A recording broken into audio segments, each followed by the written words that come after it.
For those of you who have read The Myth of Forgiveness, I wanted to dive in a little bit more deeply with one of my favorite characters, Elena Salazar. She's the mom of Nico and Nathan. And every time I reread the parts of Elena's story where she has to keep her true love a secret, not only from her sons, but her friends and everyone she cares about. Now, when the affair gets discovered, I reconnect with what it costs a woman to live a life split in two, between the life she chose and the love she can't unknow now that she's found it. I wrote this scene because I wanted to show the kind of love we almost never talk about honestly. The love that arrives maybe in the wrong season, maybe at the complete wrong time.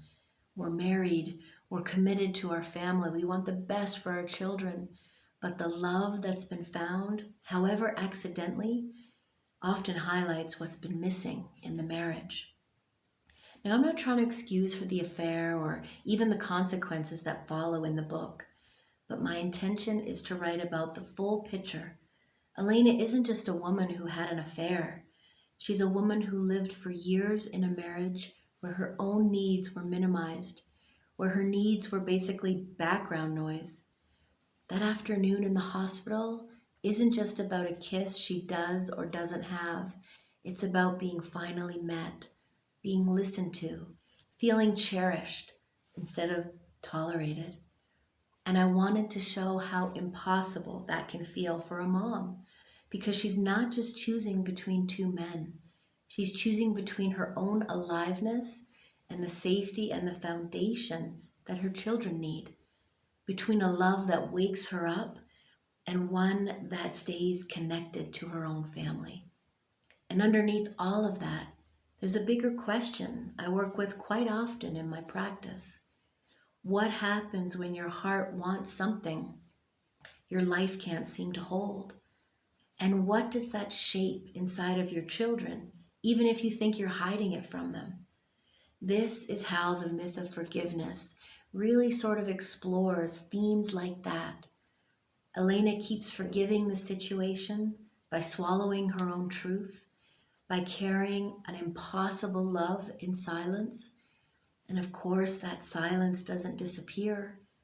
It becomes part of the pattern that Nico and Nathan end up replicating years later.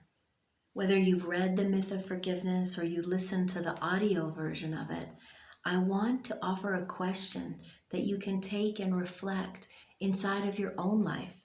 You don't have to share this with anyone, but just notice what stirs inside of you when I ask, where in your own life have you asked yourself to carry something alone?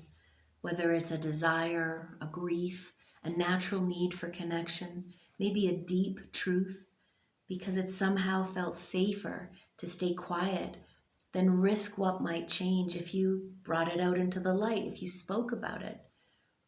You might think of a relationship or maybe a big decision, a part of you that had to kind of go underground to keep the peace. You don't have to do anything with the answer. I want you to just notice it. Put a gentle light on it. Maybe this video acts like a gentle invitation for you to go a little bit deeper into Elena's story. If what she was challenged by touches something in you, maybe it's because there's some part of you that recognizes this tension, not wanting to rock the boat, doing everything you can to keep the peace. Elena's character really struggled with love and loyalty being all tangled up, desire and responsibility almost being in competition with each other. Often these themes don't really line up neatly.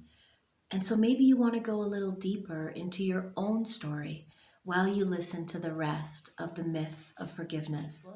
Please join my newsletter. I'll be sharing the full audio there, along with some gentle reflections and some practices to help you explore what you might still be carrying if certain elements of the story resonate with you.